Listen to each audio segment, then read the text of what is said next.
سر اومد زمستون، شکفته بهارون، گل سرخ خورشید باز اومد و شب شد گریزون. گل سرخ خورشید باز اومد و شب شد گریزون. کوها لاله زارن، لاله ها بیدارن، تو کوها دارن گل گل گل آفتابو میکارن. تو کوها دارن گل گل گل آفتابو میکارن. توی کوهستون دلش بیداره، تفنگ و گل و گندم داره میاره. توی سینش جان جان جان، توی سینش جان جان جان. یه جنگل ستاره داره جان جان، یه جنگل ستاره داره.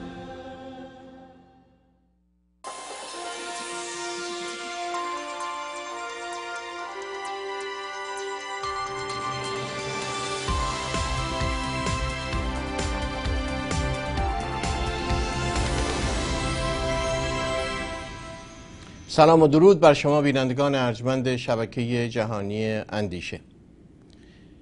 امروز 25 ماه اکتبر 2012 اولین روز دومین دادگاه رسیدگی به جنایت جمهوری اسلامی در دهه 60 است، برای دومین دادگاه که در شهر لاهه در کشور هلند در اروپا برگزار می شود. به مجرد اینکه گزارش‌های تصویری این دادگاه آماده بشود، اون رو به نظر شما بینندگان ارجمند خواهیم رسوند. همینطور شما میتونید با مراجعه به سایت irantribunal.com به طور مستقیم و شخصاً جریان دادگاه رو تعقیب بفرمایید. این دادگاه به مدت 3 روز 25، 26 و 27 ماه اکتبر در لاهه ادامه خواهد داشت. و اما در ایران اعتصاب‌های کارگری در نقاط مختلف کشور در حال جریان هست. از کارخانه بینان دیزل تبریز از 20 روز پیش 400 کارگرش اعتصاب کردند و همینطور در جریان اعتصاب رانندگان تانکرهای سوخت پمپ‌های بنزین اصفهان تعطیل شده. به فیلمی در این مورد نگاه کنید. می‌بینیم مردم رو که ایستادن.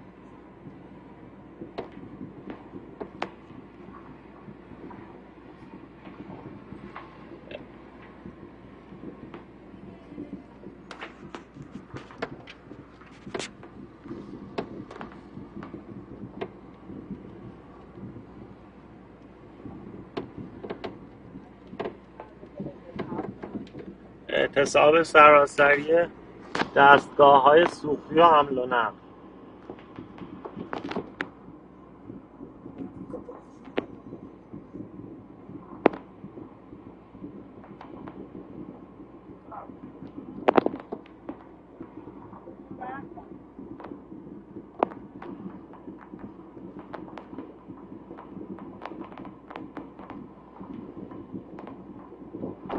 همچنان می‌بینید که صف ادامه داره و خب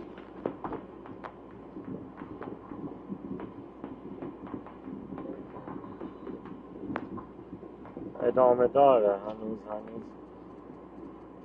این صف ادامه داره. Message from Oresu. You can say read it or ignore. تا اینجایی که می‌بینید به Message from Oresu. You can say read it or ignore. ماشین‌های اطرافو Message from Oresu. You can say read it or ignore. بله، ملاحظه فرمودید فیلمی رو که از اعتصاب کامیونداران و تانکرهای نفت در ایران در شهر اصفهان تهیه شده بود ملاحظه فرمودید و به نظر میرسه که اعتصابات کارگری در ایران آغاز به نمود خودش کرده بیش از گذشته و باید در ماه‌های آینده با تنگنای ارزی که ایران گرفتار اون آمده است انتظار تظاهراتی از این نوع رو بیشتر ما داشته باشیم و البته به نظر میسه جمهوری اسلامی تا پایان انتخابات آمریکا در هیچ موردی موضع خیلی سخت و روشنی نخواهد داشت. همه چیز در گرو انتخابات آمریکاست تا رهبر جمهوری اسلامی ببینه که سکان حرکت رو در ایران آیا باید تندتر بچرخونه و به طرف خواستا و آمال خودش حرکت بکنه یا مجبور در مقابل خواستای جهانی وا بده. اگر آقای اوباما در کاخ سفید باقی بمونه نحوه برخورد جمهوری اسلامی به یک طریق خواهد بود و اگر آقای رامنی برنده انتخابات بشود برخورد دیگری خواهد داشت. باید 2 هفته صبر کرد، نتیجه انتخابات آمریکا را ابتدا دید و بعد بازی جمهوری اسلامی رو تماشا کرد. با ما باشید. تا بهار دلنشین آمده سوی چمن ای بهار آرزو بر سرم سایه فکن چون نسیم نوبهار برآشیان گفتم تا که باران شود کلبه ویران من اندیشت جایی نبود وانگه تو را آنجا کشد زندیشه بگذر چون قضا پیشانه شو پیشانه شو چون جان تو شد در هوا ز افسانه شیرین ما فانی شو چون عاشقان افسانه شو افسانه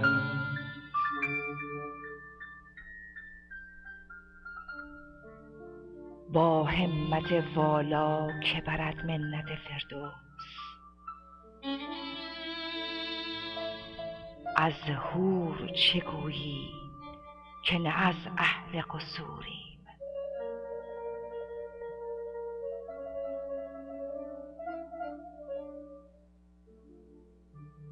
تا بهار دلنشین آمده سوی چمن ای بهار آرزو بر سرم سایه فکن چون نسیم نوبهار برآشیان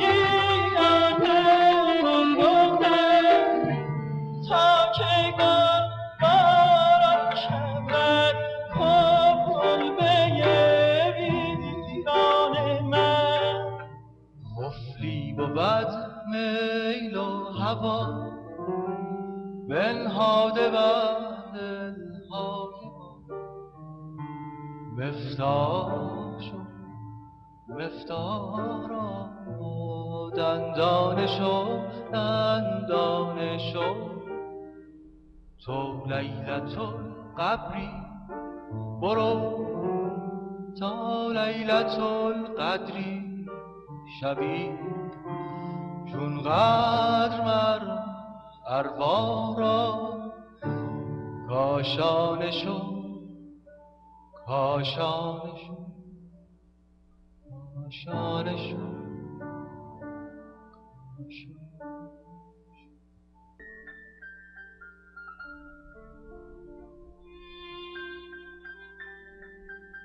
او پیل دمانیست که پروای کسش نیست. ماییم که در پای وی افتاده چو موریم.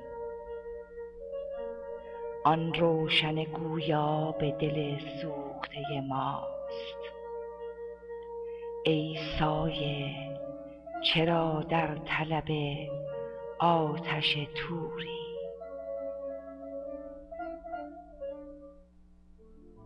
تا بهار دلنشین آمده سوی چمن. ای بهار آرزو بر سرم سایه فکن. چون نسیم نوبهار بر آشیانم کن گذر. تا که گل باران شود کلبه ویران من.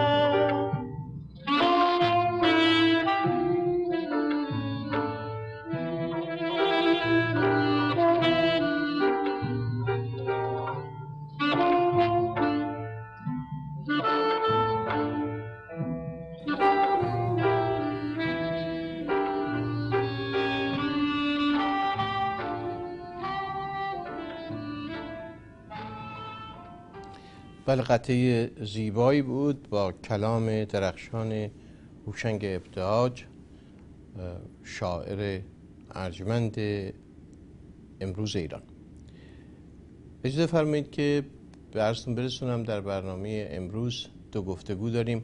گفتگوی اول به روال معمول چند هفته اخیر با آقای دکتر جلال ایجادی، استاد دانشگاه در پاریس است، و گفتگوی دوم با خانم مرضیه آرمین، اون هم در پاریس، اما در رابطه با مسائل جاری امروز ایران هست، مسائل حقوق بشری است و اتفاقاتی که برای یاری دهندگان زلزله زدگان آذربایجان اتفاق افتاده است. از زبان خانم مرضیه آرمین اون رو خواهیم شنید و وضعیت کنونی چند فعال حقوق بشر که در شرایط بسیار دشواری در ایران به سر میبرند، در زندان هستند و یا قرار است به زندان برند و مجازات‌های سنگینی در انتظار اونها هست. اجازه بفرمایید که در شروع برنامه سلام بکنم به آقای دکتر جلال ایجادی، استاد دانشگاه در پاریس. درود بر شما و درود به همه بینندگان گرامی تلویزیون شما. آقای دکتر ایجادی،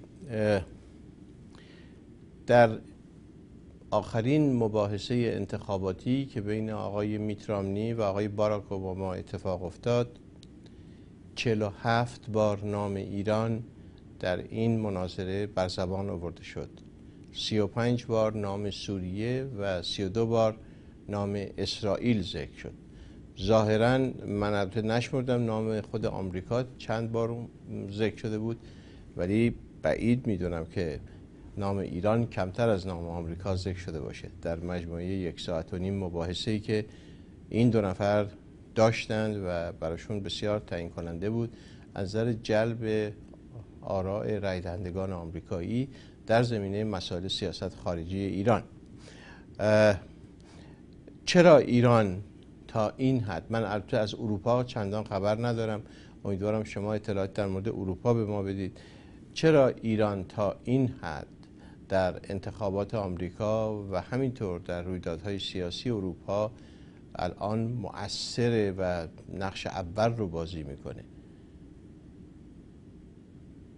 همونطور که مطرح کردی در این به اصطلاح مناظره تلویزیونی دو کاندیدا برای انتخابات ریاست جمهوری در آمریکا که اون رو من هم تعقیب کردم، در مورد ایران هم بیش از 43 بار حدوداً نام ایران در این مذاکرات متقابل مطرح شده بود.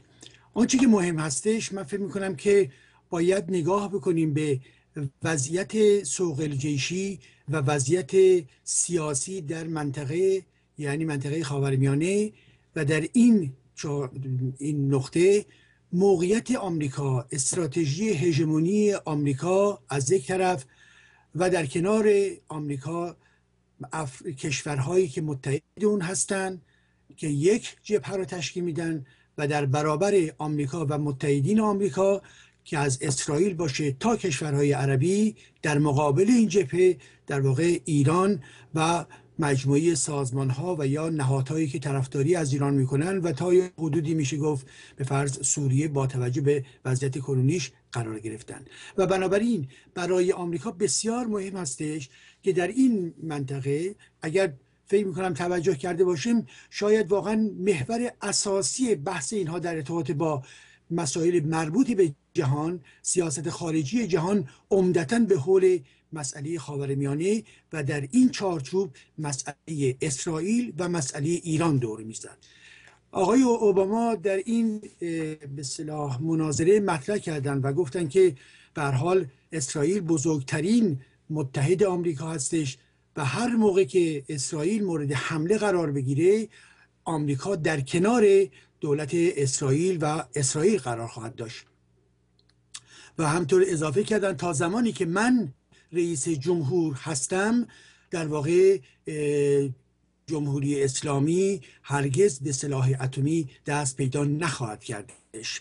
و باز مطرح کرد که ما قوی ترین تحریم ها رو در قبال ایران پیاده کردیم و در مقابلش کاندیدای در واقع که آقای میت رامنی مطرح کرد و به نحوی آقای اوباما رو در واقع متهم کرد به این که آقای اوباما در مقابل ایران ضعف نشون داده و در طی 4 سالی که گذشت در واقع ایران 4 سال بیشتر به هدف اتمی خودش نزدیک شد و در دو به اصطلاح نظر جمعی که برای خودشون مطرح کرده یا جمع‌بندی که مطرح کردن، آقای اوباما مطرح کرد که تروریسم بزرگترین چالش آینده ایالات متحده هستش و آقای میت رامنی گفت ایران اتمی بزرگترین مسئله آمریکا هستش. اینو چجوری میشه برخورد کرد؟ به طب من فکر میکنم که یک مسئله مرکزی در اینجا وجود داره، یک هدف اساسی وجود داره برای آمریکا و اون هم نبودن ایران اتمی در منطقه خاورمیانه هستش که این بودن یعنی بودن ایران اتمی هم در تناقض با استراتژی هژمونی آمریکا هستش و هم در ارتباط با وضعیت اسرائیل و بنابراین در تناقض با سیاست اسرائیل در این منطقه هستش. و به حول این ایده مرکزی، این هدف مرکزی، آمریکا در واقع 4 به اصطلاح راه حل در برابر قرار میده. یک، میگه ما در مذاکره رو باز نگه می‌داریم. مسئله مرکزی نبودن ایران اتمی، نبودن بمب اتمی جمهوری اسلامی هستش و بنابراین باید مذاکره بکنیم و ما حاضریم مذاکره بکنیم. یک، بنابراین مسئله مذاکره هستش. مسئله دوم، از اونجایی که سالیانی گذشته و این مذاکرات در واقع نتیجه نداده و حتی این منجر به این شده که به هر حال ایران فعالیت خودش رو به حول برنامه خودش ادامه بده و به نوعی در واقع بازی موش و گربه صورت گرفته، به نحوی به هر حال اینا متوجه شدن که ایران در واقع داره اونها رو گول میزنه و وقت کشی میکنه. مورد دوم رو پیشنهاد کردن و به کار گرفتن و مورد دوم چه؟ مسئله مجازات-های اقتصادی هستش و همونطور که میدونیم در زمینه مجازات-های اقتصادی حداقل در این دوره اخیر، یعنی از 1389 تا به امروز، یک سلسله مجازات-های گوناگون از قبیل مجازات در مورد سرمایه‌گذاری‌های مشترک در زمینه صنایع نفتی و گاز، در ارتباط با مسئله واردات و صادرات و تجهیزات مربوط به غنیسازی، در ارتباط با تحریم افرادی که در زمینه نظامی و در زمینه به اصطلاح اتمی فعالیت داشتن، یک لیست 22 نفره و همچنین یک لیست 180 نفره و بالاخره در این دوره آخر مجددا تشدید مجازات در ارتباط با مسئله نفت، در ارتباط با مسئله گاز، برخی مؤسسات به اصطلاح ایران و همچنین فعالیت‌های بانکی. و در این راستا اتحادیه اروپا کاملا با این خط آمریکا توافق داشته. این مورد دوم مجازات. بنابراین مورد سوم در کنار این فعالیت ها، یعنی هم مذاکره هم مجازات، ما پیوسته اینجا اونجا شاهد بودیم و نشانه هایی رو دیدیم که در ضمن یک سیاست مخفی به پیش میره و این سیاست مخفی در جهت خرابکاری در سیستم های به اصطلاح سایتری و کامپیوتری ایران که در ارتباط بخصوص با مسائل مربوط به غنیسازی و فعالیت‌های در واقع اتمی ایران هستش. طبعا اخیراً در جزو به اصطلاح فعالیت‌هایی که اینها در دستور قرار دادن که در واقع این به این ترتیب مجازات صورت قرار بگیره، ایران مورد تنبیه قرار بگیره، در ضمن 19 شبکه تلویزیونی ایران رو هم اونها در واقع که روی ماهواره یوتل بود، اون رو هم در خوش یک سلسله به اصطلاح مشکلات خیلی خیلی گسترده‌ای کردن. بنابراین مورد سومی که دارم مطرح میکنم به معنای خرابکاری ها منتها به شکل مخفیانه از طرق گوناگون با تکنولوژی‌های جدید و چه بسا حتی کشته شدن برخی مهندسین اتمی ایران هم شاید در این ارتباط بشه قرار داد که این گونه فعالیت ها با نوعی همسویی و همکاری بین آمریکا و اسرائیل در واقع به جلو میره. و بالاخره گزینه چهارم مسئله در واقع مداخله نظامی، حمله نظامی در ارتباط با ایران هستش. آنچه که مورد توجه اگر قرار بدیم در سیاست آقای اوباما همه این جنبه ها رو تاکید میکنه، منتها روی مورد آخر هنوز مسئله رو لحظه انجامش نمیبینه و به همین خاطر پیوسته نسبت به خواست دولت اسرائیل که خواهان این بود که در این زمینه در واقع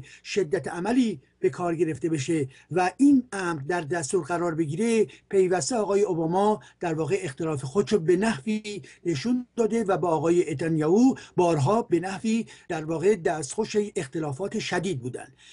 در حالی که در واقع فرد کاندیدای دوم آقای رامنی فکر میکنم که در مورد چهارم نگاهش، سیاستش نزدیک به آقای بوش هستش و تأکید بیشتری میکنه روی مورد چهارم، یعنی مسئله مداخله. طبعا اون گزینه‌های قبلی رو کنار نمیگذاره ولی تا یه حدودی تاکید میکنه روی جنبه‌ای که و به همین خاطر به آقای اوباما میگه که شما ضعیف عمل کردین، چه بسا این گزینه در واقع نظامی رو باید ما تشدید میکردیم. بنابراین یک تفاوتی وجود داره بین دو تا سیاستی که در این کارزار انتخاباتی مطرح میشه و این تفاوت سیاست رو هم در اروپا ما شاهدش هستیم. یعنی اگر در یک کلام بخوایم خلاصه بکنیم، مجموعه اتحادیه اروپا بیشتر در ارتباط با سیاست آقای اوباما معنا پیدا میکنه و در این راستا همسویی دارن و تشدید به اصطلاح مجموعه مجازات های اقتصادی هم در چنین راستایی قرار میگیره، در صورتی که برخی از محافل در اروپا هستند و یا گرایشاتی هستند که بیشتر با جناح آقای به اصطلاح میت رامنی نزدیکی دارن. از جمله در گذشته آقای سارکوزی تو این خط تمایل داشت و اخیراً هم آقای به اصطلاح لوران فابیوس که در واقع وزیر خارجه آقای هلند هستش در فرانسه، آخرین صحبتی که کرده بود در واقع به نحوی تمایل خودشو به تز آقای رامنی و بنابراین نزدیکی فکر خودشو به سیاست دولت اسرائیل نشون میداد و مطرح میکرد که تا 6-7 ماه دیگه مجموعه تجهیزات غنیسازی ایران به اصطلاح کامل خواهد شد در ارتباط با غنیسازی ها و تا 1 سال دیگه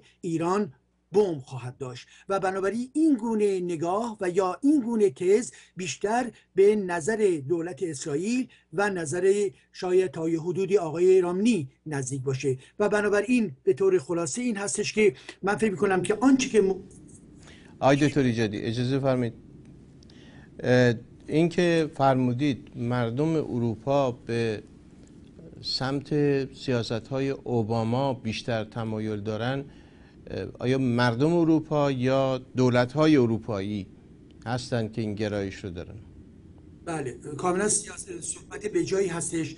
من فکر می‌کنم که این تمایل هم در ارتباط با مردم قابل رؤیت هستش، هم در ارتباط با سیاستمداران و دولت‌های کنونی جنبه غالب رو تشکیل میده. یعنی علیرغم مخالفت‌هایی که در تمام کشورهای اروپایی از جمله در فرانسه و یا در آلمان وجود داره، مردم اینجا تمایل آنچنانی به مسئله مداخله نظامی ندارن، به خاطر اینکه از جمله دیدن آنچه که در افغانستان گذشت یک در واقع شکست تلقی میشه و مسئله در واقع عراق براشون نمونه خوب و قابل توجهی نیست، بیشتر این رو به عنوان یک تجربه آمریکایی نگاه میکنن و از بنابراین هم مردم و هم دولت مدارانی که در اینجا هستن بیشتر تمایل و حرکت فکریشون بیشتر نزدیکی به سیاست آقای اوباما داره.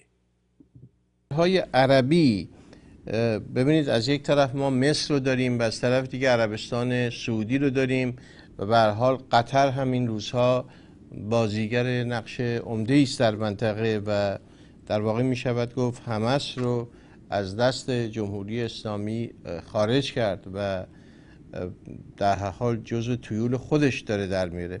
ممکن در مورد برخورد کشورهای عربی آیا این برخورد یکسان در رابطه با ایران یا نه تفاوت‌هایی دارن با هم؟ همونطور که میدونید جمهوری اسلامی از زمانی که به اصطلاح به هر حال مطرح شد تا حتی تا یه حدودی در حال حاضر هم مورد توجه کوچه و خیابان کشورهای عربی قرار گرفته، ولی از زمانی که به هر حال این انقلابات اخیر و یا به هر حال رفرم‌های اخیر یا اکیپ‌های جدیدی که بر سر کار آمدن، این به اصطلاح توجه تا یه حدودی کاسته شده، ولی در این حال توجهی در بین اذهان مردم عرب نسبت به ایران، اینکه ایران مقابله میکنه در سیاست‌های اعلام شده است نسبت به اسرائیل و به نوعی در واقع در مورد آمریکا بیان مخالفت میکنه، مورد توجه اینا هستش. ولی از سوی دیگه تمامی کشورهای عربی نسبت به سیاست ایران و اساساً سیاست هژمونی طلبانه ایران در منطقه مخالفت دارن و حتی نگرانی و اضطراب دارن و بارها به شکل مخفی و غیر مخفی از جمله مثلا عربستان سعودی خواهان این بودن که در واقع این سر این مار جمهوری اسلامی به زمین کوبیده بشه، چنانکه که در برخی از به اصطلاح اسناد مخفی که پخش شده بود مطرح شد و بنابراین نگرانی اینها این هستش که پس فردا که ایران در واقع جمهوری اسلامی دارای بمب باشه، نه تنها نوعی خطر برای اسرائیل هستش، بلکه به لحاظ هژمونی طلبی شیعه‌گری در ایران نسبت به کشورهای عربی که سنی ها بر اون حکومت میکنن نوعی در واقع تهدید به حساب میادش و بنابراین این احتمال حتی وجود داره اگر چنانچه ایران به مسئله به اصطلاح بمب اتم دسترسی پیدا بکنه، برخی از کشورها البته میگن، ولی برخی از کشورها مانند مثلا عربستان سعودی حتی به لحاظ قدرت پولی و مالی که دارن و اعتمادی که به اصطلاح غرب به اینها داره میتونه حرکتی بکنه، سیر به اصطلاح سیاست خودشو به این سو در واقع حتی کانالیزه بکنه و بنابراین برای آمریکا یک مسئله خطرناکی خواهد بود. یک واقعیت چیه؟ واقعیت امروز این هستش که در این خاورمیانه ما از یک سو اسرائیل هست که حدود 200 بمب اتم داره، از یک سوی دیگه پاکستان هست که حدود 110 بمب اتم داره، ایران هم میخواد دارای بمب اتم بشه. ولی یک مسئله اساسی که در اینجا مطرح هستش ایدئولوژی سیاست ایران، ایدئولوژی حکومتگران در ایران و سیاست‌های استراتژیکی که پیوسته انتخاب کردن در تناقض با سیاست‌های عمومی غرب و همچنین مشخصاً آمریکا قرار داره و نوعی به اصطلاح جنگ طلبی که نسبت به اسرائیل مطرح میکنه، این در واقع در قاموس این نظام کنونی منطقه‌ای قرار نمیگیره و به همین خاطر هستش که موافق این هستن که ایران در این سمت و سویی که به خودش گرفته کاملا متوقف بشه و بنابراین در این خواست آمریکا هم اسرائیل توافق داره، هم مجموعه کشورهای عربی فعال در منطقه و تنها کسی که طبعا از رژیم ایران دفاع میکنه همون سوریه که در حال سقوط هستش و بنابراین به نحوی ایران در این منطقه ایزوله هستش، تنها هستش، منزوی هستش و به این خاطر هستش که امریکا به لحاظ این گستردگی پشتیبانی که وجود داره دلش گرم هستش و فکر کنه میتونه توی این تناسب قوا حساب بکنه. دکتر ایجادی، این بمبی که همه چیز ملت ایران بر سرش رفته، در واقع زعمای رژیم اون رو با ملی شدن صنعت نفت در زمان زنده‌یاد دکتر مصدق مقایسه میکنند و سعی میکنند به مردم این حالت رو بدن یا این شور رو بدن که آقا این یک افتخار ملی است، این یک به هر حال ابزار قدرت ملی ماست. این بمب اتمی که اینا میخوان بسازند آیا واقعا ابزار افتخار آفرینی برای ایرانی ها هست یا اینکه حکومت در واقع همون چیزی که همه میدونن سعی میکنه با این ترتیب باج بگیره برای باقی موندن خودش؟ ببینید آقای فروزنده عزیز، من فکر کنم که واقعا مسئله بمب سازی امروز یک مسئله آنچنان پیچیده از نظر علمی نیست. به لحاظ صحبت‌هایی که من با مهندسین و کسانی که در این زمینه فعالیت کردن و به هر حال تکنولوژی‌هایی که وجود داره، بنابراین یک چیز خیلی عجیب و غریبی نیست و از سوی دیگه به هیچ وجه بیان افتخار یک ملت، بیان پیشرفت اقتصادی و اجتماعی یک ملت نمی باشد. ببینید شما در نظر بگیرید امروز تمام قدرت سرمایه‌ای، انرژی های علمی و تکنولوژیکی کشورها، بخش عمده‌ای که در سطح جهان پیاده میشه در راستای تکنولوژی ها در زمینه مسائل پزشکی، در زمینه مسائل ماهواره ها، در ارتباط با مسائل دریاها، در ارتباط با به اصطلاح تکنولوژی های جدید به اصطلاح ارتباط گیری و غیر و ذالک داره رشد پیدا میکنه. امروز باید در نظر گرفت که این صنعت مربوط به دوران بعد از جنگ جهانی دوم و از نظر دفاعی هستش که حتی استراتژی هایی که در زمینه نظامی فعالیت میکنن و نظر دادن این رو به عنوان یک سیستم تدافعی کارساز تشخیصش نمیدن، به خاطری که ما میدونیم بمبگذاری ها، تروریست ها و ایجاد جنگ و جدال ها که در اینجا یا اون نقطه جهان روی داده در عین اینکه کشورها اتمی بودن اتفاق افتاده. و از سوی دیگه شما در نظر بگیرید یک کشور مانند کره شمالی که این کشور دارای 9 بمب اتم هستش، کشوری که در واقع یک زندان بزرگ هستش، کشوری که مردمش گرسنه هستن، این بنابراین داشتن این بمب چه افتخاری برای یک ملت میتونه وجود داشته باشه؟ آن ملتی و آن مدیریتی قابل افتخار هست که در واقع مردمش بتونن در رفاه زندگی بکنن، در آزادی زندگی بکنن، در رعایت حقوق بشر زندگی بکنن و به طبع در زمینه تکنولوژی های جدید، در زمینه علوم شرکت بکنن، فعالیت بکنن و دستاورد داشته باشن. شما کافیست نگاه بکنید که کسانی که در واقع جایزه نوبل در زمینه مسائل فیزیک، شیمی، پزشکی غیر و ذالک میگیرن، چرا ایران نمیتونه چنین کسانی رو تا به حال در واقع آماده کرده باشه و اینها چنین به سر جوایزی رو بگیرن؟ یعنی مسئله این هستش که مسئله اتم در واقع یک ایدئولوژی است. ایدئولوژی خصوصیتش چه؟ ایدئولوژی خصوصیتش اینه که یک مجموعه دوگ، یک مسئله هستش که در واقع انسانها رو در بعد فکری و نگاه در واقع روانی خودش قرار میده و خود این انسانها رو در واقع به این میکشونه که خودشون رو برتر بدونن، خودشون رو شکست ناپذیر بدونن و بنابراین خودشون رو مستحق مجموعه یک حرکت هژمونیک قرار بدن. امروز واقعیت این هستش که نه قادر هستش که تأمین بکنه تدافع و در واقع دفاع جانانه همه جانبه یک کشور رو از نظر نظامی، نه در واقع بیان این هستش که پیشرفته ترین تکاملی که در جوامع بشری امروز به وجود میاد به هیچ وجه در زمینه اتمی نیست. من بگم بلافاصله من فکر میکنم که اتم در زمینه پزشکی، در زمینه یک سری مسائل علمی ما احتیاج داریم، جهان ما به این احتیاج داره، باید وجود داشته باشه، ولی به عنوان ابزار نظامی به هیچ وجه نمیتونه این در واقع باعث افتخار بشه. و امروز در ارتباط با این مسئله ما متاسفانه داریم بخشی از اپوزیسیون ایران هم که در داخل و همچنین در خارج میگن که ما میتونیم اتم داشته باشیم و این رو از چه زاویه‌ای میگن؟ از دو زاویه میگن. یکی این که میگن که آمریکا حق نداره مداخله بکنه، حق با اینها هستش. آمریکا و یا هیچ کشور دیگه، اسرائیل، آمریکا، فرانسه حقی ندارن برای سرنوشت مملکت دیگه‌ای در واقع تعیین تکلیف بکنن. کاملا صحیح هستش. آنچه که مربوط به ما هست و خود ما ملت ایران باید در واقع تصمیم بگیره راجبش. ولی از یک سوی دیگه بلافاصله این مطلب هستش که آیا در واقع رسیدن به امر بمب اتم باعث افتخار ماست؟ مسئله در واقع این همه بودجه، مسئله این همه عقب ماندگی اقتصادی، این همه عقب ماندگی صنعتی و تکنولوژیکی در ایران هستش. چرا مجموعی این امکانات و منابع این مملکت در راستای صنایع و تکنولوژی ها و علومی که به صلح خدمت میکنند قرار نگیره؟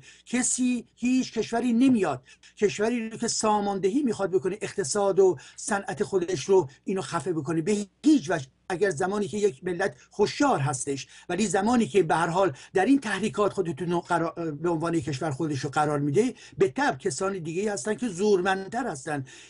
آمریکا حدود 1400 بمب اتم داره و در مجموعه این خاورمیانه یک چتر اتمی وجود داره.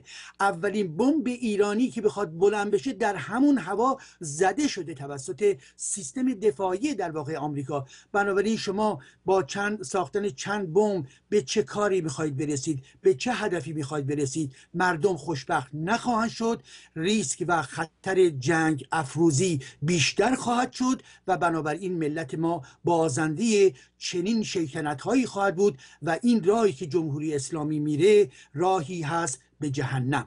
جناب دکتر ایجادی بسیار سپاسگزارم از فرمایشاتون. برای شما وقت خوبی را آرزو میکنم. به امید گفتگو با شما در هفته آینده. متشکرم، خیلی ممنون. خواهش میکنم. بینندگان ارجمند، به پیام‌های بازرگانی تلویزیون توجه می‌فرمایید. بعد از پیام‌ها برمیگردم و در خدمت شما خواهم بود. خاطره‌ای از شروعی تازه، خاطره‌ای از لذت بازگشت به خانه،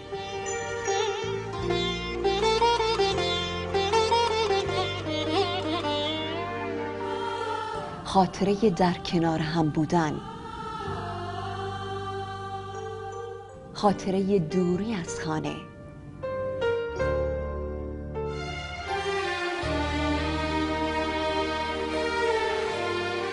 خاطره چشیدن اولین غذا.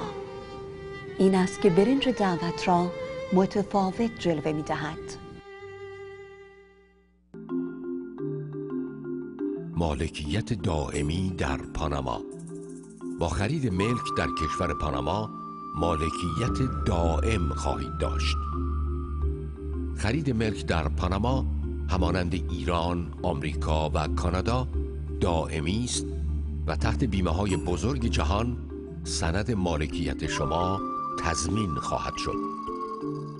سرمایه‌گذاری و خرید ملک در پاناما که یکی از باثبات‌ترین کشورهای جهان به شمار می‌رود، طی 10 ساله گذشته همواره به طور چشمگیری بالا رفته است و با برنامه‌های اقتصادی گسترده‌ای چون بودجه 5 میلیارد دلاری گسترش کانال پاناما، ایجاد مترو در پاناما سیتی و گسترش فرودگاه بین المللی پاناما و افتتاح این پروژه ها در سال 2014، پاناما سیتی به یکی از مدرن‌ترین شهرهای جهان تبدیل می شود. برای سرمایه‌گذاری و مهاجرت به پاناما با دفتر مرکزی جوین پاناما تماس حاصل فرمایید. 818 394 6503 www.joinpanama.com.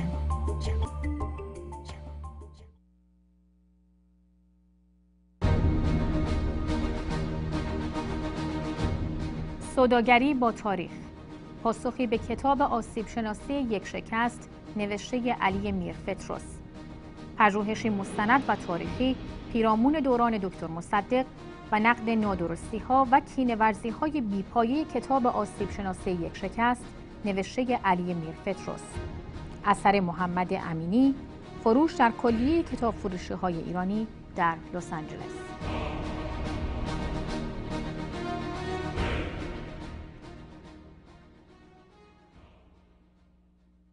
مرکز بهزیستی بیورلی هیلز تقدیم می‌کند کودک درون، کنفرانس 16 ساعته دکتر فرهنگ هولاکویی، شامل 5 تست ارزیابی آسیب دوران کودکی و نوجوانی و 4 تجربه هیپنوتیزم جمعی.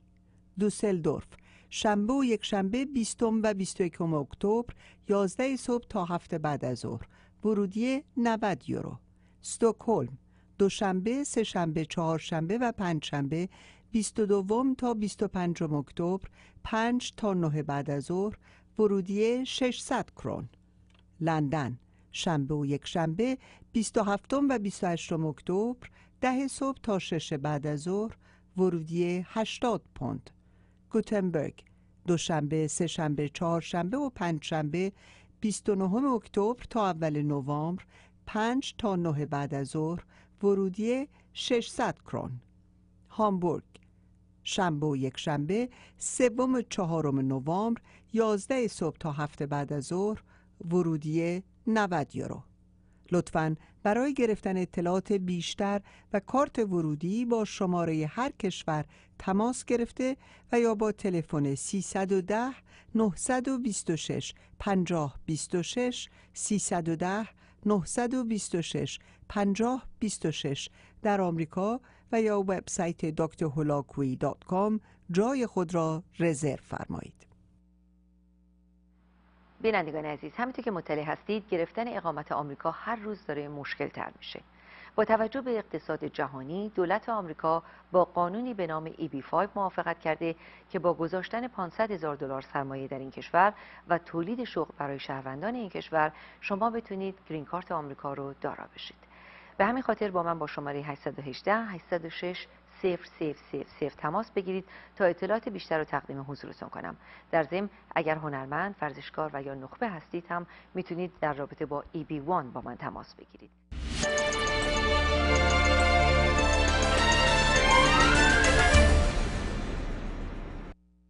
خب بینندگان ارجمند، قبل از اینکه به یک گفتگوی جدی دیگه با خانم مرضیه آرمین بنشینیم، برای ایجاد تنوع در برنامه از شما دعوت میکنم به یک قطعه رقص فوق العاده زیبا.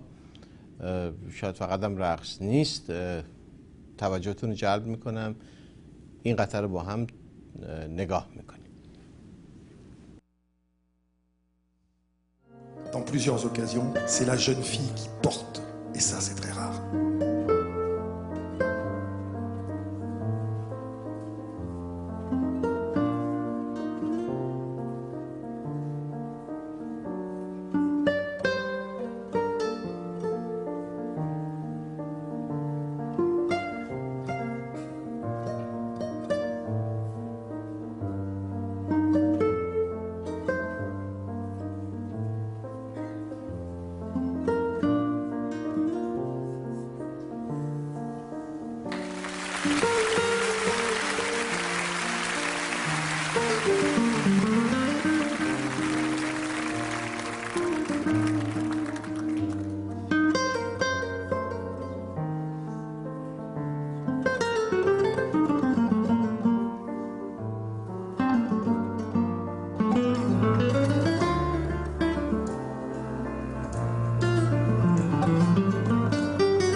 بینندگان عزیز، قبل از اینکه وارد یک بخش جدی دیگه بشیم، توجه شما رو به یک قطعه زیبا که خیلی نظرم جلب میکنم با هم نگاه میکنیم، برمیگردیم و گفتگو میکنم با خانم مرضی آرمین در فرانسه. Et préciser que dans plusieurs occasions, c'est la jeune fille qui porte, et ça c'est très rare.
Oh, c'est sublime.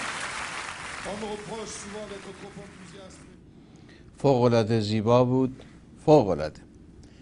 بینندگان عزیز، در این دقایق گفتگویی دارم میان ماه من تا ماه گردون.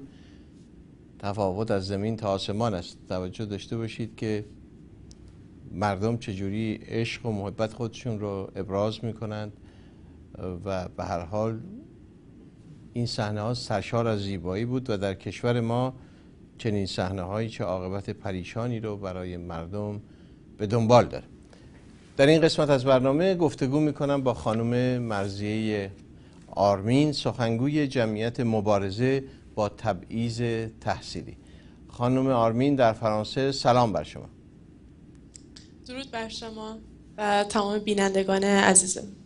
خانم آرمین، ابتدا در شروع این گفتگو اگر ممکنه قدری خودتون رو معرفی کنید. این جمعیت مبارزه با تبعیض تحصیلی چیه؟ شما از کی با این جمعیت سر و کار پیدا کردید؟ در ایجادش نقش داشتید؟ چه فعالیت هایی میکنه تا من بعد سوالای بعدی از حضورتون مطرح کنم؟ خواهش میکنم. من مرضیه آرمین هستم. خود من هم از محرومین از تحصیل هستم و در مورد اینکه چطوری با این جمعیت آشنا شدم که با دوستانمون توی این جمعیت آشنا شدم و یواش یواش وارد شدم و هدف من در راستای اهداف همین جمعیت هستش. برای همین عضو این مجموعه شدم و در مورد اینکه این جمعیت کی تأسیس شده باید عرض کنم خدمتتون که تأسیس برمیگرده به سال 88 و اینکه جمعیت متشکل هستش از یک سری از دوستان محرومین از تحصیل، وبلاگ نویسان و افرادی که فعالین مدنی هستند، فعالین اجتماعی هستند. نزدیک به 1 سال بعد از اینکه در کمیته پیگیری حق تحصیل عزیزان داشتن فعالیت می‌کردن، بعدش میان و جمعیت مبارزه با تبعیض تحصیلی رو مشخصاً تأسیس میکنن. مربوط به سال 88 هستش. بله. بعد چه کسانی محروم میشن از تحصیل؟ این تبعیض تحصیلی یعنی چی؟ در مورد چه کسانی در ایران اعمال میشه؟ ببینید، همونطور که میدونیم بر اساس اعلامیه جهانی حقوق بشر و میثاق بین المللی حقوق مدنی و سیاسی هیچ کس نباید به دلایل اعتقادی از تحصیل محروم بشه. اما توی دانشگاه‌های ایران سال‌هاست که شاهد این محرومیت از تحصیل هستیم. حالا محرومیت‌های کوتاه مدت و یا بلند مدت. این محرومیت‌ها به یک روش تنبیهی الان تبدیل شده و یک ابزاری هستش دست کسانی که دارن دانشگاه ها رو اداره میکنن برای سرکوب هر گونه اعتراض و وجود هر گونه عقیده‌ای.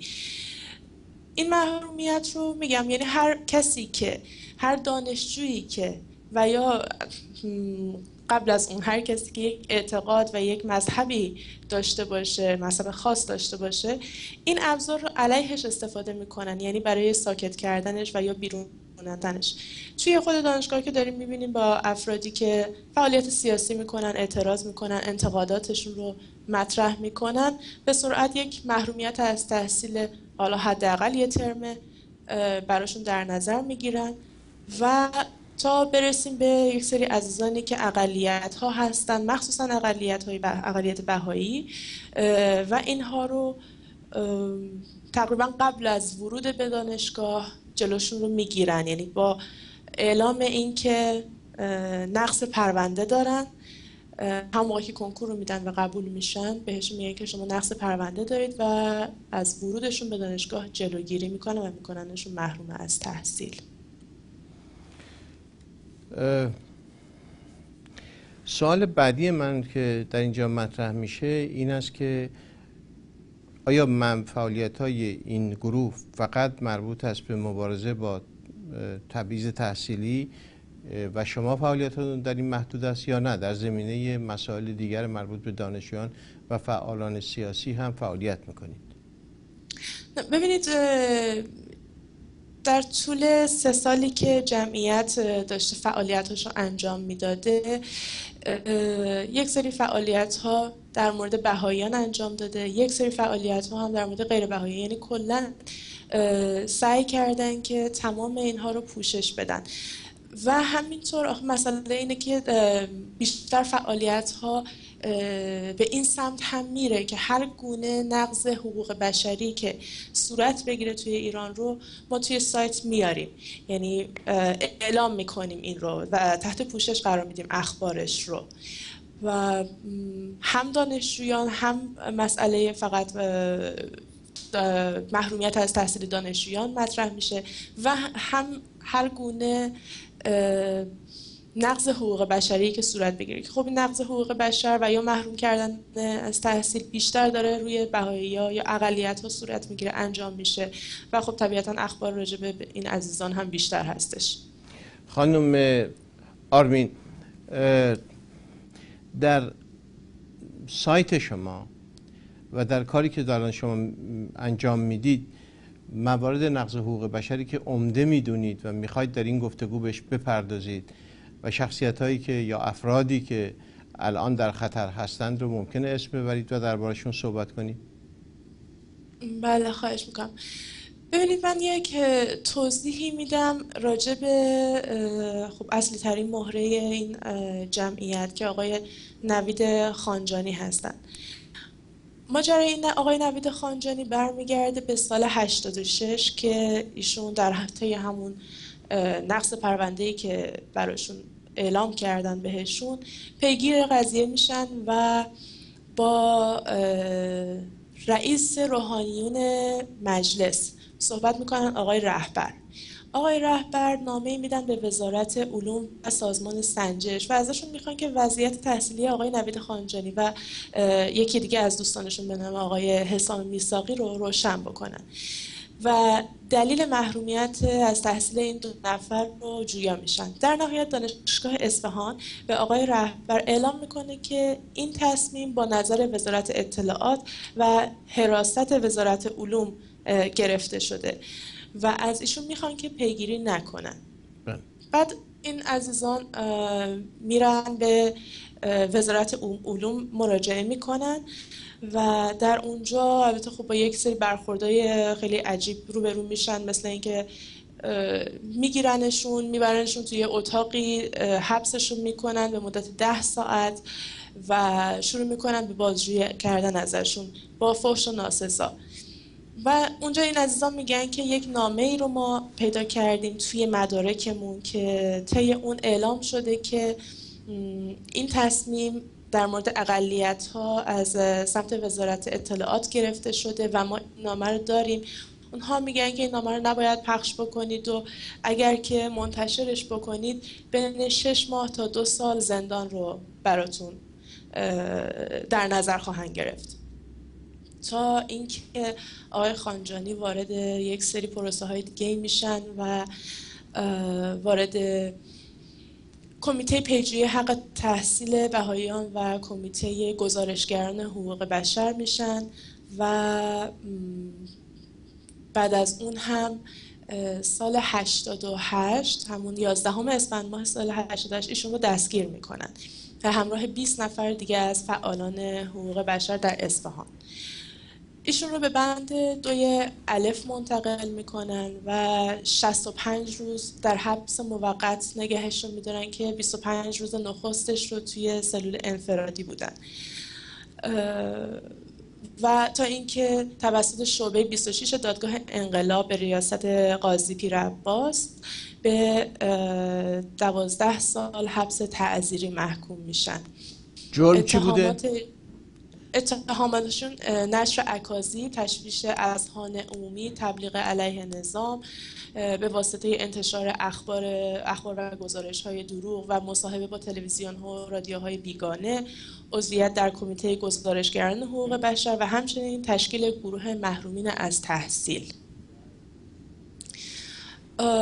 که به گزارش کمیته گزارشگران حقوق بشر هم حکم ایشون که 12 سال هست سنگین ترین حکمیه که در میان فعالان حقوق بشر به کسی داده شده. این حکمشون هم تو تاریخ 10 بهمن 89 طی 4 صفحه به وکیلشون ابلاغ میشه. عجب. پس بفرمایید ادامه بدید. و البته این نکته هم بود که توی مدتی که ایشون دستگیر شده بودن تحت فشار و شکنجه هم قرار گرفتن برای انجام مصاحبه‌های تلویزیونی. خانم الان ایشون در چه وضعیتی؟ ایشون در حال حاضر که در حال اجرای حکمشون هستن توی زندان رجایی شهر، ولی خب حکمی که بهشون ابلاغ یعنی معرفی که ازشون نخواسته شده بود که معرفی کنن خودشون رو و بیان زندان رجایی شهر، طی یک حادثه گرفتنشون. یعنی توی همونجور که در جریان هستین زلزله آذربایجان رخ داد و ماجرای سرند و اینکه این دوستان رفتن و به کمپ سرند رفتن. بله. اونجا کمپ سرند رو تشکیل دادن. بعد از مدتی در تاریخ اول شهریور ماه بازداشتشون کردن، ساعت 3 بعد از ظهر اومدن محاصره کردن کمپ رو.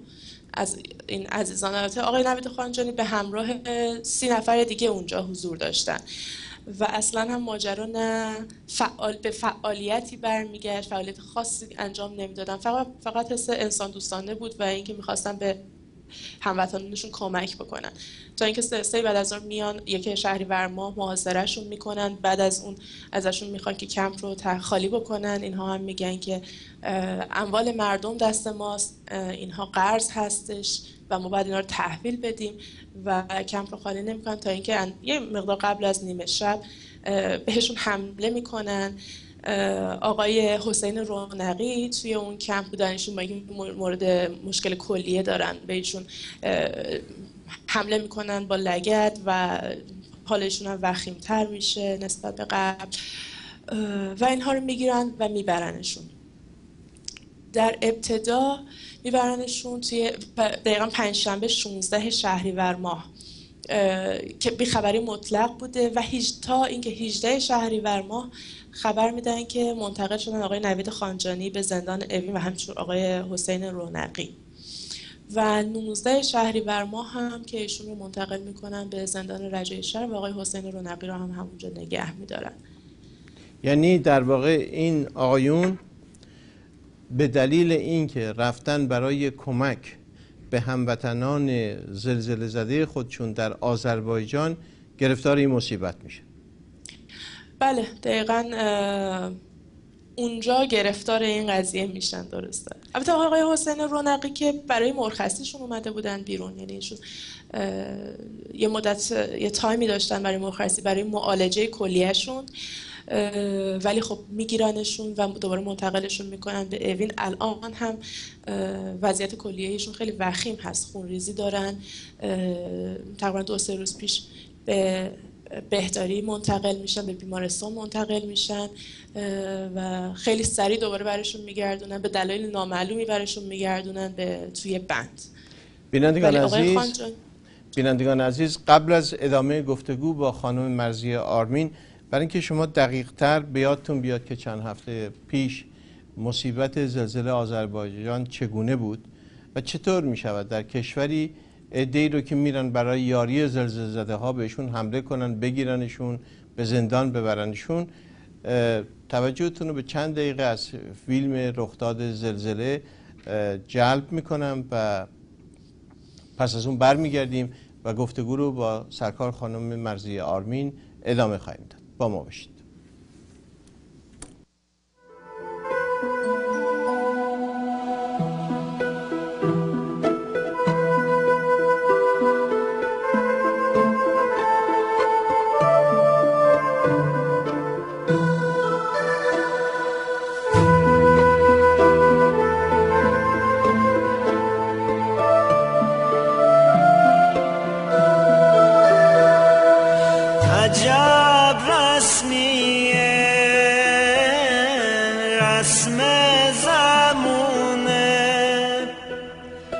قصه خزونه میرن آدما از اونا فقط خاطره هاشون به جا میمونه. کجاست اون کوچه چی شد اون خونه آدماش کجان خدا میدونه. بوته یاسه بابا جون هنوز گوشه باغچه توی گلدونه.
ملاحظه کنید جوانهایی رو که رفتن به آذربایجان برای اینکه مرهمی بر زخم این آسیب دیدگان بگذارند میگیرند به زندان میندازند. من نمیدونم انسانیت در مسلک حاکمان کنونی جمهوری اسلامی تعریفش چیه و معناش کدومه. خانم مرضیه آرمین عزیز، به من یه مقداری چند وقت شما از ایران خارج شدید؟ من خروجم از ایران تقریبا برمیگرده به 2 سال پیش. به 2 سال پیش میرسه. بله. شما چه درسی خوندید در ایران؟ رشته من حقوق بود. یعنی تموم کردید؟ نه من خودم محروم از تحصیل شدم. رشتم حقوق بود. ناتمام مون تحصیلاتتون؟ بله. در حالی که بهایی هم نبودید؟ نه. درسته؟ به دلیل بله. عضویت در این انجمن و شاید مسائل دیگه‌ای که حالا نمیخوایم بازش بکنیم شما محروم از تحصیل شدید، درسته؟ بله مسئله دیگه بود. عضویت در اینجا انجمن نبود. با توجه به آگاهی که از وضع دانشگاه‌ها در ایران دارید خانم و روی در سال 1388 در ایران بودید، درسته؟ 88 بله هنوز در ایران بودم ولی خب بله. برداشت شما رو میخوام از شرایط 2 سال پیش در ایران و اینکه تعقیب کردید این شرایط رو. این سکوت حاکم در مقابل جناح‌های قدرتمدار در جمهوری اسلامی رو شما از سوی مردم چگونه تعبیر و تفسیر میکنید؟ آیا واقعا همه حرکت‌های مردمی ساکت شده؟ چجوری الان وضعیت کدامه؟ این درگیری هایی که در حاکمیت هست کدوم جناح‌ها هستن که واقعا بر سر اعتقاد خودشون در زندان ها به سر برن و دستشون از حاکمیت جدا شده و واقعا به سوی مردم برگشتن و متوجه ماهیت این حاکمیت شدن؟ دعواهای در داخل حاکمیت و جناح‌های مختلفش بر سر چیه؟ خب من ابتدا عرض کنم خدمتتون که اخراج من از دانشگاه برمیگرده به یک مقدار قبل از سال 88 و یک پروسه رو ما طی کردیم تا اینکه سال 89 دقیقا به من گفتن که محروم هستم از تحصیل. از سال تقریبا همون قبل از 88 من دیگه 87 من دیگه دانشگاه اجازه ورود نداشتم. سال چندم بودین که محروم شدین؟ سال دوم. سال دوم. بله. سال دوم لیسانس. بله. دقیقاً اوایل ترم 4 بودم که صحیح. این اتفاق افتاد. ببینید در مورد مردم من فکر میکنم که و دانشجویان مخصوصاً فکر میکنم که حاکمیت تا حدودی تونسته یک شاید یه جورایی به یک موفقیتی برسه، فکر میکنم، یا یه سکوتی رو برقرار بکنه، یعنی با ایجاد رعب و وحشت، با سرکوب کردن خیلی شدید مردم در اولین اعتراضات مردمی که داشتن، اعتراضات گسترده‌ای که داشتن، یعنی همون اولین مثلا تظاهراتی که بعد از ماجرای 88 رخ داد، بعد از انتخابات 88 اولین تظاهرات بود که مردم به سمت میدان آزادی میرفتن و اینها. ما توی اون روز چند تا کشته دیدیم که کسانی که اونجا بودیم که دقیقاً جلوی ما آوردن، اینها رو حمل کردن روی دست به دست و بردن گذاشتنشون توی آمبولانس. و الان که مثلا فکر میکنیم یک مقدار این حرکت از سمت حکومت عجیب، شتاب زده و خیلی شاید واژه وحشیانه واسش گفتن واژه درستی باشه، یعنی فقط به خاطر اینکه یک سری عده‌ای که خیلی هم زیاد بودن توی اون روز اومدن و هیچ اعتراض خاصی هم نبود اون روز راجع به حکومت و نظام و اینها، اینه فقط مردم داشتن میگفتن که رأی ما کو. یک همچین عکس‌العمل شتاب زده ای از سمت حکومت و کشتن یه عده توی اون روز خب باعث میشه که خیلی ترس و رعب و وحشت ایجاد بشه بین مردم. روزهای بعدش همینطور، نمیدونم صحبت‌هایی که می‌کردن که اعتراضات خیابانی، نمیدونم خون هر کسی که کف این خیابان‌ها ریخته بشه مسئولیتش با خودشونه، با موسوی و اینا. یک جورایی اتمام حجت‌ها انجام می‌شد توی اون نماز جمعه‌های تاریخی و فکر می‌کنم اینا باعث شد که مردم قشر زیادی از تعداد زیادی از مردم عقب نشینی بکنن و تعداد دیگه‌ای رو هم که دستگیری‌های گسترده‌ای که می‌کردن به شدت گسترده بودن، اونجوری که یادتون هست و منم که خب اون موقع اونجا بودم، میریختن توی خونه‌ها، شیشه ها رو میشکوندن، میرفتن داخل خونه ها بدون هیچ گونه مجوزی، یا اینکه از لای خونه هایی که مثلا نرده‌ای بود موتوراشون و چرخشون مینداختن لای اون نرده ها و گاز میدادن، یا اینکه توی پیاده روها را میافتادن همینجور بی دلیل مردم رو با باتوم میزدن، حتی نه اینکه بگیم تجمعی صورت گرفته بود ولی تمام این کارا رو میکردن.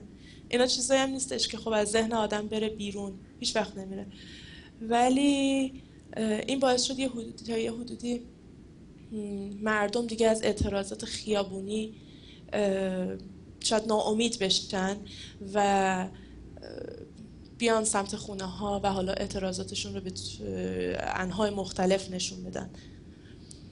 یعنی چی خانم ممکنه توضیح بدین حالا اعتراضاتشون رو چجوری نشون میدن؟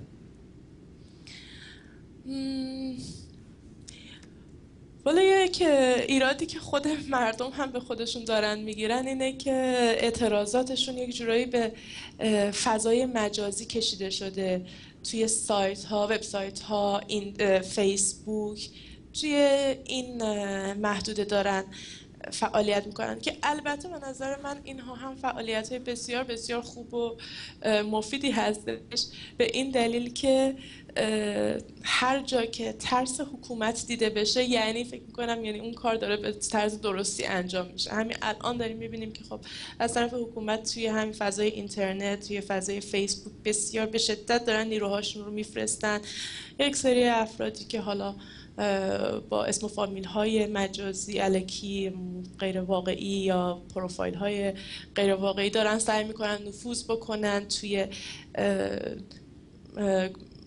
این پیج های بچه ها و اینها و فکر میکنم یعنی هنوز حکومت این ترس شدید حکومت و این کنترلش و این اصرارش بر ورودش به یه همچین فضاهایی نشون میده که پس فعالیت کردن توی این فضاها موثر هستش.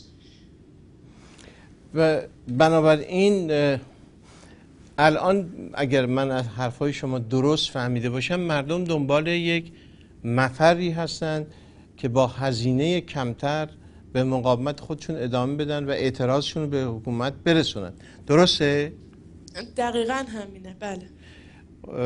شما چی فکر میکنید با توجه به، البته من میدونم که شما 2 سال از ایران دور هستید، ولی این وضعیت اقتصادی در ایران با توجه به اطلاعات خب روشنتری که از ایران دارید، بدون تردید اطلاعاتون فقط 2 سال کهنه است، مال من سالهاست کهنه است، این وضعیت تا چه حد برای مردم قابل دوام و پایداری است؟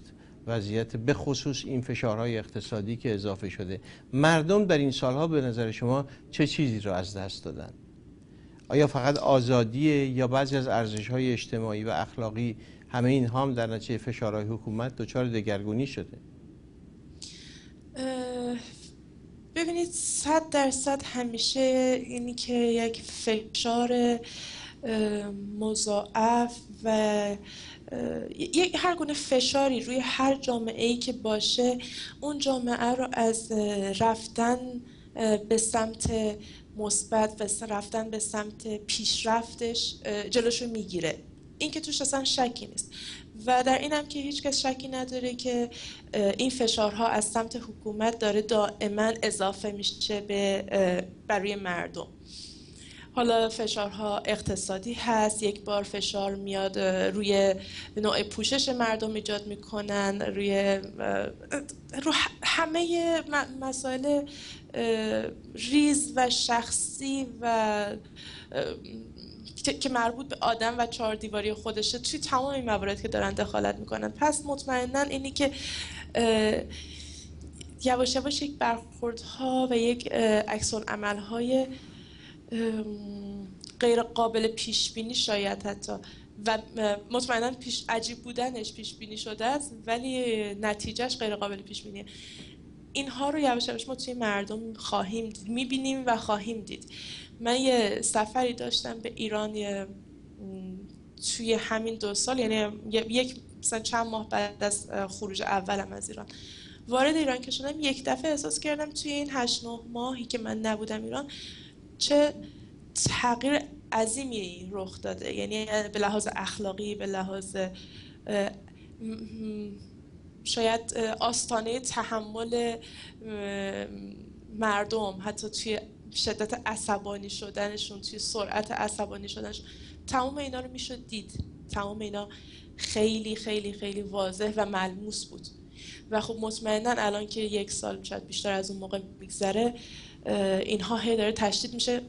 دوستای ما که دارن میرن ایران و برمیگردن هم از زیاد شدن هم اینا هی میگن، یعنی از دعواهایی که توی سطح خیابونا داره رخ میده بین آدما، اینا خب چیزای طبیعی نیست مطمئنا، فقط همش به خاطر یک سری فشاریه که داره روشون وارد میشه. خب یک کسی که مسئولیت اداره یک خونه رو داره، یک درآمد کم داره، قراره که اجاره خونه بده، خرج زندگی رو بده، هزینه دانشگاه یا مدرسه، پوشاک فرزندانش رو بده، خب تمام اینا باعث میشه که آدم از حالت نرمال خارج بشه و خیلی عکس‌العمل‌های شاید بدی رو بتونه انجام بده.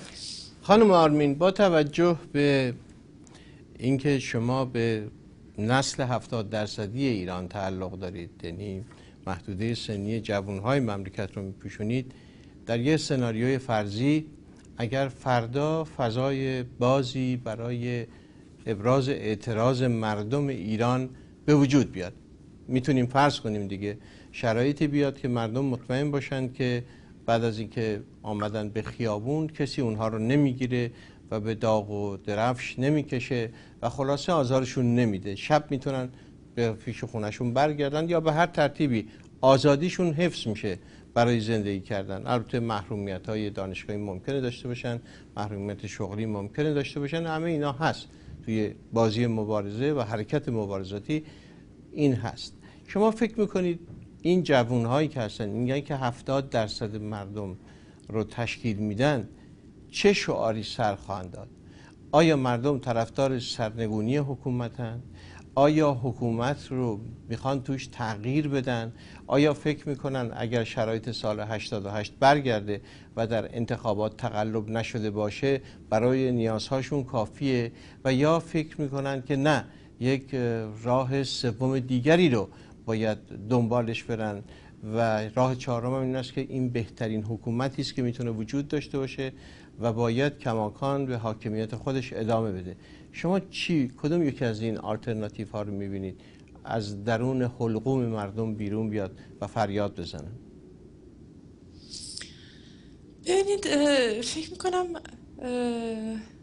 نتیجه گیری راجع به یک همچین سوالی و یا جواب دادن به یک همچین سوالی نیاز به یک دونستن روانشناسی مردم ایران داره و این خب کار خیلی سختی هم هست.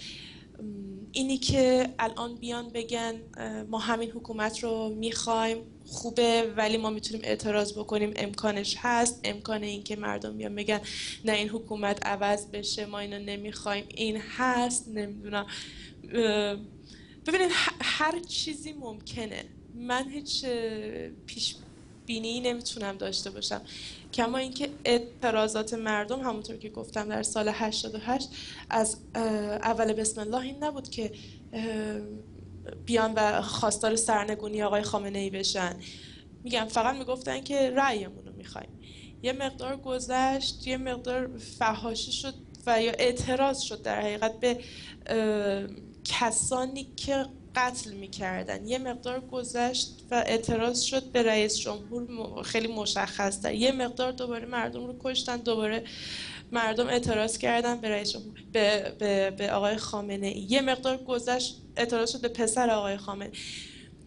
و نمیدونم الان که یه مقدار فضا خفقان توش ایجاد شده و این ترس و دلهوره بالاخره اون ته مردم هنوز هستش، یعنی وجود داره. همین لحظه به مردم بگن آزادین که فکر بکنین، آزادین که تصمیم بگیرین. من نمیدونم که مردم میتونن با این پیش زمینه هایی که براشون بوده آزاد فکر بکنن، تواناییشو دارن یا ندارن، و اگر که داشتن بعد چی کار میخوان بکنن. من راستشو بخواین اصلا نمیدونم چه اتفاق میفته. خانم بین شخصیت هایی که در من مطمئناً یک نظر واسه خودم خواهم داشت، ولی اینکه بتونم از جانب این مردم صحبت بکنم نه. خانم آرمین، بین شخصیت هایی که در ایران حضور دارند، چه اونهایی که آزادند و چه اونهایی که در زندان هستند، کدامین اینها یا کدامین جریان های سیاسی هست که پیش مردم از مقبولیت بیشتری برخورداره؟ پیش مردم مطمئناً آقای موسوی. یعنی این چیزی بود که چیزی که کاملا لمس میشه توی ایران، بین ایرانی ها، حالا نه فقط توی ایران، همه جای دنیا. یعنی آقای موسوی چهره‌ای است که مردم هنوز او رو میخوان، درسته؟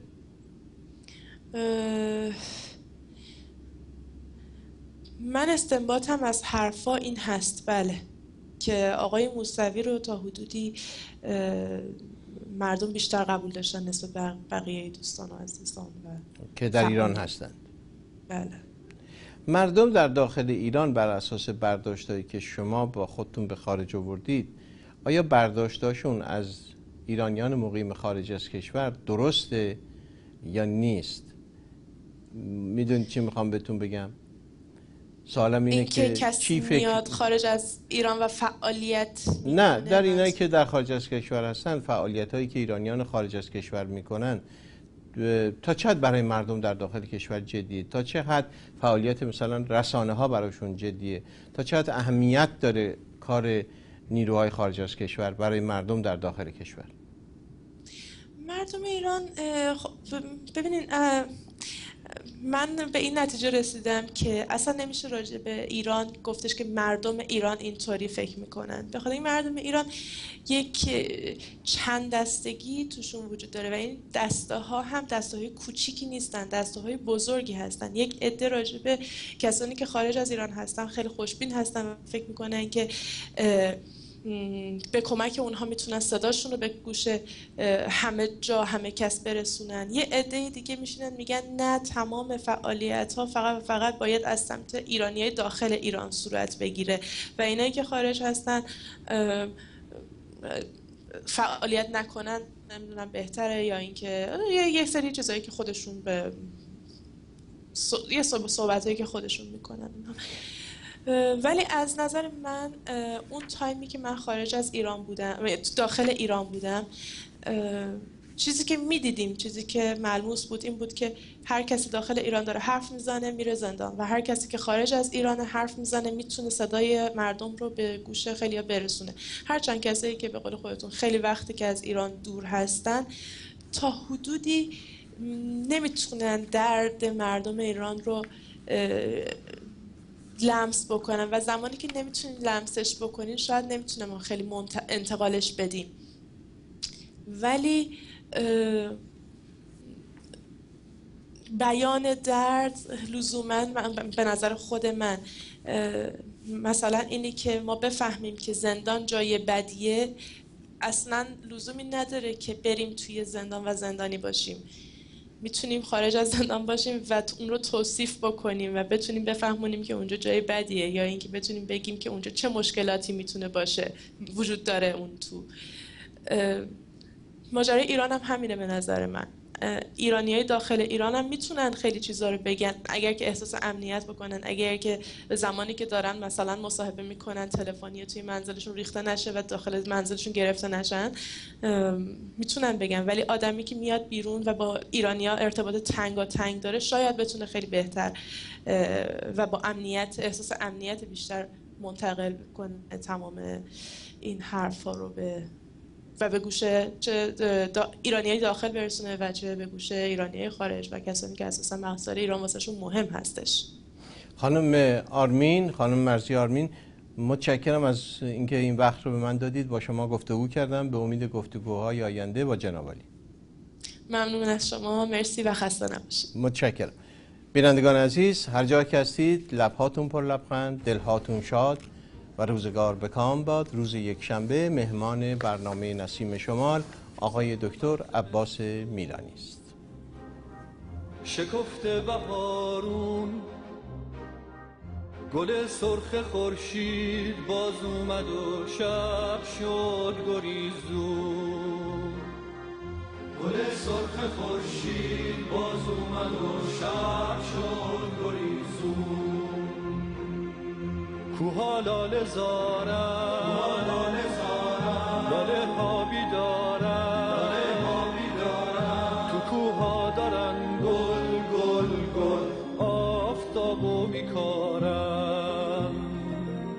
تو کوها دارن گل گل گل آفتابو میکارن. توی کوهستون